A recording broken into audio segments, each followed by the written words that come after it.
how did you get into the business of producing queen bees? I was brought up on a dairy farm, and I seen the swarm of bees up in a tree, and it always, I often wondered what to do with it. As I got on, when I was about in my early 20s, I seen another swarm of bees and learnt a wee bit about them, and actually put it in a box. And that started my thing, and I just bred them up, and ended up as a commercial beekeeper with about 700 hives. I bought some good breeding stock, which I knew which would, it's like any stock, you need good genetics, and the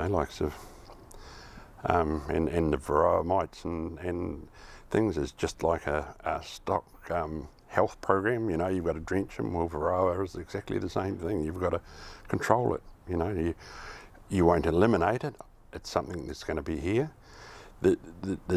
There's other diseases which are not, but there is American foulbrood, which is a major disease that spreads very, very rapidly.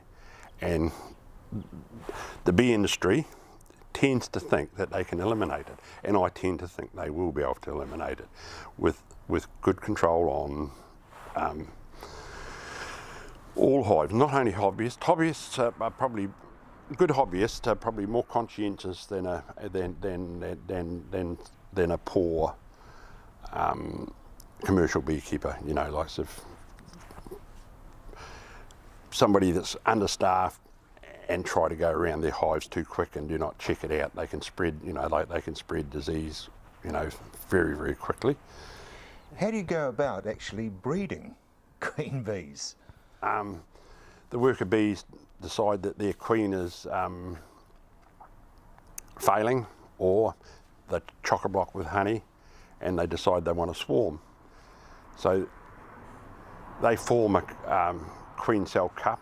The queen will lay in it, and if it's a swarm, once it's capped, or the queen will swarm and away she'll go. So that's a natural division of a hive.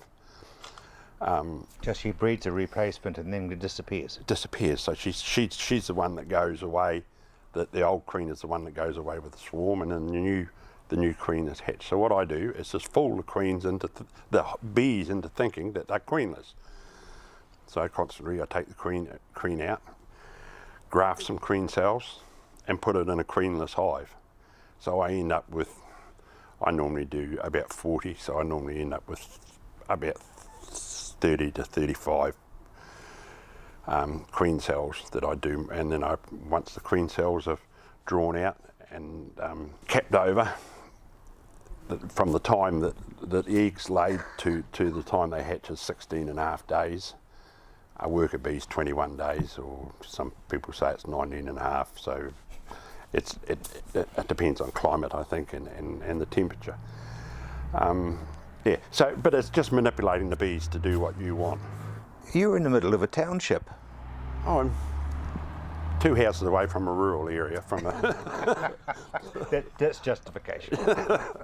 But I do know that you can't have too many bees in a built-up area, because there's competition for what floral sources are there, but also water is the biggest problem. That's what attracts bees to most areas. Because they drink.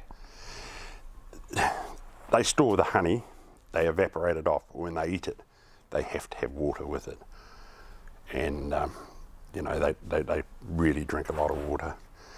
You've got to have some source of water for them. There is outfits you buy, they're a flow thing, that like a trough for a blooming cattle, but it's actually a flow thing that the bees can feed from. And if you had one of them, or a fountain with small stones on it that splashes out, is ideal. So you really need something like that in a built-up area to really, so they don't end up going to somebody's swimming pool and fish pond or anything like that. And drowning. Well, yeah, there's bees doing backstroke. Kid puts a hand on it, next thing they're stung, or something like that. So if they're not attracted there, if there's water around. There must be quite a market for queen bees. There's a ready market for queen bees. If you put them on in spring, I've seen them go up to, like one queen bee for $150. I bought a real good queen a fancy breeding queen cost me $1,500, but it was like buying a really good stud ram. And I bought the genetics, as you do with any stock. And you have inline breeding? No, I've got this good stock. And then when they mate in the wider area. Like, so they could be, hives down the road or whatever. So no, you can artificially inseminate bees, and it's quite common.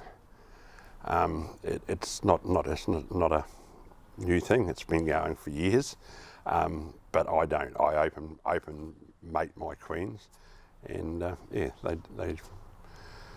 so you end up with a bit of variation. If you do it in your own apiary with your own bees, like, so you can end up with, you can actually line breed them to be a certain quality of bee.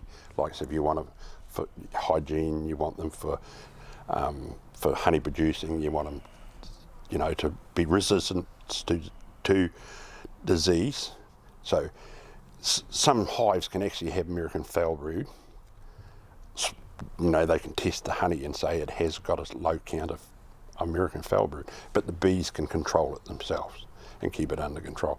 But if the bee hive gets weak, you end up with the spore numbers really exploding, and they cannot control it. Other bees will steal honey from the hive, and you spread the American foul broods through, and then the only control in New Zealand is to burn your hives.